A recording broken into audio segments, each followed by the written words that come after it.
You know, not a lot of people know this about me, but something I like to do in my free time is stare at hot pixelated women. Now, the libs will tell you this is bad only because they prefer those wokes instead, and that's just disrespectful to real women. You look at the game and you have a moment, you just kind of admire the scenery. It's just beautiful. Welcome people from all walks of life, except if you're from England, France, the Republic of Congo. The DRC is cool though, Cambodians and Peruvians, to my incredibly inclusive video. Today we're diving deep into some soul searching to figure out why we live in a society where woke somehow means everything and nothing all at once. To be fair though, I kind of enjoy it in some cases since it makes it easier to explain things, like why my ex-girlfriend left me. In most cases though, it makes me seethe. The logic behind calling something woke really boils down to whether something appeals to someone's worldview or not. It's kind of like how the saying goes, one man's woke is another man's common sense. Now don't get me wrong, I'm all for a good knee slapper, but we are so far past cooked if a minority playing a lead role is considered as controversial. There are a few differences in how this plays out in video games compared to movies though. Hollywood recasts popular characters with actors who don't resemble the original, and whatever Vinewood, let's call it Vinewood, it creates an original character that people don't like for video games. The irony is that some of the most popular franchises in gaming consist of woke ideology that's actually trying to say something as opposed to just using the black chick from You as a main character. And that's what happens when you don't understand a word, but you really want to use it. What people should be calling out is companies for making shitty games and creating concepts of characters rather than well-written ones. The Suicide Squad Kills the Justice League is a prime example of misplaced anger. You are more likely to hear about how woke that game apparently was than the fact that it was just ass. For example, Metal Gear is the king of including heavy social commentary and making it pretty fun at the same time. We've got everything from the military-industrial complex to AI control and censorship, but it wraps all that in mech suits, cardboard boxes, and most people didn't notice or care that they were playing something woke because they were too busy fighting a roller skating bomber or outsniping an old man who could literally die of old age if you saved mid-fight and waited a week to fight him. I swear, it's a thing. Look it up. Then there's the Raiden drama, whatever you want to call it. So Kojima swapped out Snake for a twink with ballet moves and flowing blonde hair, and some people just couldn't handle it. But Raiden's whole arc, going from insecure pawn to King Vaughn, ended up changing a lot of people's minds. Now he's a white African cyborg ninja whose foster dad was a former president and the clone of the greatest soldier in history, and he's in Fortnite. At the end of the day, Metal Gear gets a pass because it never preaches. It hides its big ideas behind cool fights, ridiculous moments, and enough codec calls to make you feel like you're actually a spy. It's woke definitely, but it's way too much fun for anyone to get mad about. And then there's GTA, which takes a similar approach but swaps stealth and mech suits for pure chaos and satire. To your average Facebook mom, it might seem brain dead at first glance, but it's actually packed with a lot of commentary on corruption, consumer culture, tech giants, and celebrity worship. Essentially, Rockstar takes a giant dump on modern society, wraps it up in a crime spree, and lets you laugh while setting everything on fire. Put your skills to work in the military. I was on the streets in a gang shooting people and running drugs. Now, I'm making something of myself. I kill people and run drugs for the CIA. In this job, you not only help yourself, you help your country. Only in the military would a teenager be given responsibilities like driving a nuclear submarine, maneuvering a tank, or dropping high ordnance explosives. Make a change for yourself in the military. I was in college constantly getting into pointless fights I didn't understand about nebulous concepts and belief systems. I got tired of arguing about what's right, so I dropped out of college and joined up. Now, I know I'm right. In the military. Learn confidence. I was having fantasies about stabbing people. Now, I can do it for my country.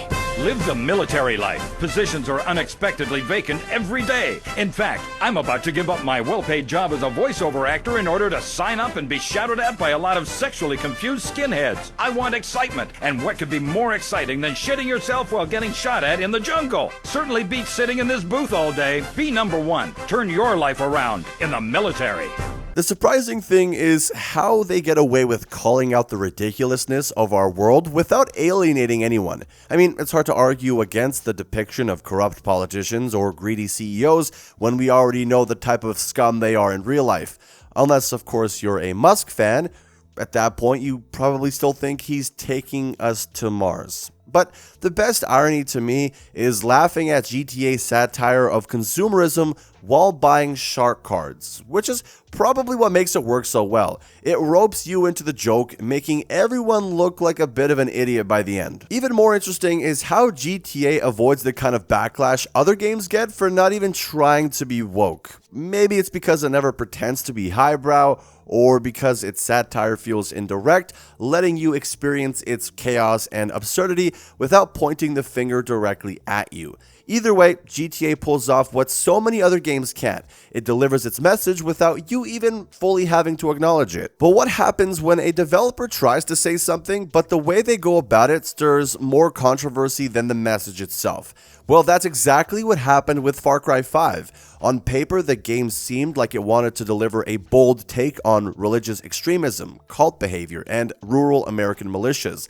You're dropped into Montana, face to face with Eden's Gate, a doomsday cult led by a charismatic leader. It had all the makings of a great commentary on the rise of extremism and the social dynamics behind it. But instead of leaning into those themes, Ubisoft played it safe, insisting the game wasn't political. This made the story feel oddly detached, where the cult leaders and the cult itself were more cartoonishly evil than genuinely complex or thought-provoking. What made it frustrating wasn't the message itself. It's not like people were rooting for the cult. Well, you know, these days you can never be too sure. But the problem is that the game never really dug into why this cult existed or how it gained so much power. It flirted with big ideas but never committed, leaving you with a shallow story wrapped in an otherwise chaotic and fun open world. The controversy wasn't about what the game was trying to say, but how it delivered its message without the depth or nuance that could have made it impactful. In the end, it felt like Ubisoft had something to say, but was too afraid to actually say it, leaving us to fill in the blanks or just blow up cult compounds and move on. But Far Cry 5 isn't the only game that aimed for social commentary and landed flat on its face. Now, what I'm about to say might annoy a lot of you out there, but Detroit Become Human is the gaming equivalent of a high school kid writing a civil rights essay after watching one history doc. David Cage clearly wanted to tell a thought-provoking story about oppression, freedom, and what it means to be human.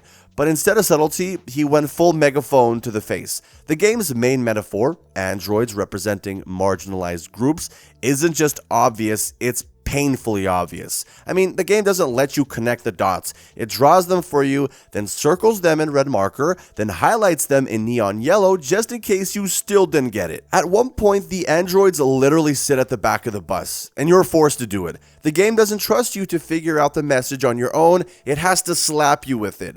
And while Detroit has some genuinely good moments, they get buried under dialogue that feels like Cage read one book about racism and just called it a day. The game had the opportunity to explore deep themes like autonomy, personhood, and systemic oppression in a layered, nuanced way. Instead, it's more like press X to start the revolution. It's basically Metal Gear if Kojima had the storytelling finesse of a brick. Then there's Battlefield V.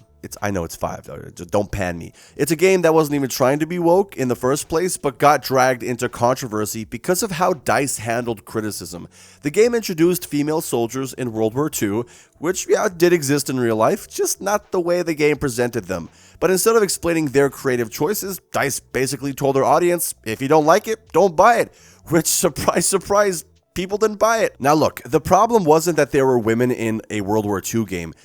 Well, depends on who you ask. But the problem, in my opinion, was that DICE turned the conversation into an us versus them situation, doubling down instead of actually addressing why people were frustrated. And before anyone jumps to conclusions, let's be real. Battlefield 5's biggest issue wasn't historical accuracy, it was that the game itself launched with missing content, lackluster gameplay, and a marketing strategy that made it look like they were trying to pick a fight with their own community. Instead of a conversation about representation in historical shooters, the discourse devolved into internet shouting matches about historical realism versus SJW agendas. This is just a classic case of how not to handle backlash, turning what should have been a minor issue into what defined this game's legacy. Now, if you thought Far Cry 5 fumbled its cult commentary, Ghost Recon Breakpoint is the chef's kiss of self-sabotage. This game tried to be a gritty, thought-provoking look at the dangers of private military contractors, but ended up being an overpriced, microtransaction-filled disaster. The whole premise revolves around the idea of unchecked corporate control over warfare. Essentially, the world is being taken over by privatized soldiers and mercenaries, and it's up to you to fight back. Sounds like a great setup, right? Well, Ubisoft took that setup and said, yeah, but what if we also made players buy XP boosters? The entire game was packed with microtransactions to the point where you could literally buy your way through progression. It's like trying to make a game about how bad capitalism is while selling different colors of the same tactical vest for $10. And to make things worse, the game itself was just boring. The open world was lifeless, the AI was brain dead, and it felt like a hollow generic Ubisoft checklist simulator. Instead of making you feel like you were fighting back against corporate-controlled warfare, it made you feel like you were just running through the motions to unlock more slightly different camo patterns. So if you're out here making your own anti-corporate message look hypocritical, I don't know what to tell you, man. These games prove that just having a message doesn't mean much if you can't execute it properly. Either it's too on the nose, the devs handle backlash like a car crash, or the game actively contradicts its own message. It's not that social commentary in games doesn't work, it just has to be done well. One of the funniest things about the whole wokeness ruins gaming debate is how often people get mad at the wrong things. Instead of calling out lazy writing, predatory monetization, or half-baked gameplay, they'll latch onto one minor detail and decide that's the reason the game is trash. Take Forspoken as another example. When the game was first revealed, a lot of the conversation around it wasn't about the gameplay, the open world mechanics, or how well it ran. It was about the fact that the protagonist, Frey, was a black woman. Before anyone even played it, people were already labeling it as woke garbage just because it had a diverse lead. Meanwhile, the real problem wasn't Frey's race, it was that the game had some of the most lifeless open world design in recent memory, painfully awkward dialogue, and a combat system that looked flashy but felt shallow and repetitive. The game's biggest sin was that it was just boring. The world was empty, the traversal, which was supposed to be a big selling point, felt clunky, and the story was forgettable. But rather than focusing on why Forspoken failed, the conversation kept getting derailed by people arguing about whether its main character was too woke. If anything, the outrage completely overshadowed the real issue. Square Enix put out an unpolished game that felt half-baked, and instead of fixing the game, they let it flop and quietly moved on. This isn't to say that every criticism of identity politics in gaming is invalid. Sometimes a game clearly treats representation as a marketing checkbox rather than actually writing compelling characters. If a character's entire personality begins and ends with representation, that's not a personality, it's a focus-tested branding strategy. But the bigger issue is how quickly people label anything diverse as woke, even when it's just characters existing. When Baldur's Gate 3 came out, a small but vocal group of players got mad that it had romance options across all orientations, acting like it was some forced political statement rather than, an RPG that lets you turn into a bear and seduce a druid. Instead of appreciating one of the most well-crafted RPGs of all time, some people were too busy looking for something to be mad about. At the end of the day, when a game sucks, it's not because of wokeness, it's because the developers either didn't have the time, money, or talent to make it good, or because corporate execs got too greedy and rushed it out the door. So does wokeness actually ruin games? Not really. Bad games ruin games. Bad writing ruins games. Corporate greed ruins games. The fact that a game has a diverse cast or a female lead isn't what makes it flop. It's usually because the game itself, and stay with me now folks, isn't good. The real problem is that gaming companies have gotten lazy. Instead of taking risks or innovating, they're churning out half-baked sequels, overpriced remakes, and live service cash grabs that nickel and dime you guys at every opportunity. And rather than focusing on that, people spend hours arguing online about whether a character's haircut is too woke. Meanwhile, games like Metal Gear and Grand Theft Auto have been shoving social commentary into all of our faces for years, and no one cares because they're actually fun. If a game is good, people don't complain about representation or political themes.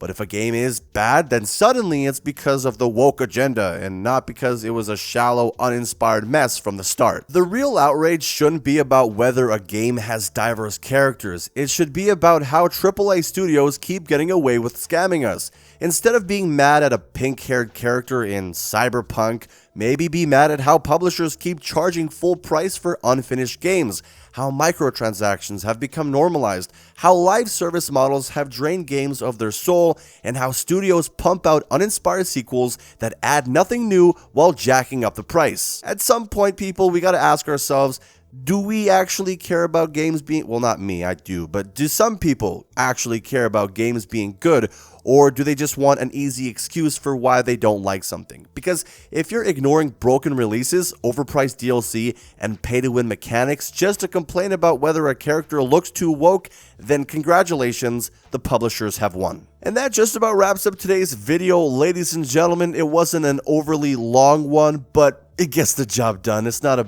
you know, the side motion, something with a boat, right? So comment your thoughts down below as well. I look forward to hearing what you have to say. Make sure to like as well and subscribe to let the algorithm know that you're fucking with your boy. And yeah, I think that's all I have to say in the outro. I never know what to really say in the outros, so yeah, that's it. I'll see you in the next one.